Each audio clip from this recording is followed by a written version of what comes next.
maalinta qiyaame ee qofku aabihi iyo hooyadii iyo ooridiisa iyo ubadkiisa shayga shay ugu yaro wanaaga aanu siinaynin ayaynu maanta xasanaadkeennii u qaybinaynaa dad laga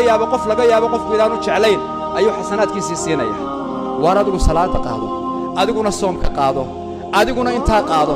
maantaynu qaybinaynaa war maanta acmaashaynu kula xajaclaw xasan al-basri rahimahullahu ta'ala taabiciga jaliilka ayaa loo sheegay nin xanta markaas wuxuu geeyay dabaq rudaba markaas wuxuu ku waxa la ii sheegay inaad xasanaadkaagii wanaagyaalkaagii qayb kamid ah soo hadiyeysay kaagama abaal gudi karo aanu dabaqa rudabka baan ku keenay buush dabaq rudab uu keenay waxaan ku gunaanadi lahaa nabiga kaleey salaatu wasalaam waxa uu yimid uqbata ibn aamir saxaabiga leeyahay xadiidka imaam tirmidhi iyo qeyrkii ay soo saareen nabiga su'aal buu weydiiyay kaleey salaatu wasalaam wuxuu leeyahay saxaabigaasi qultu ya rasuul allah rasuul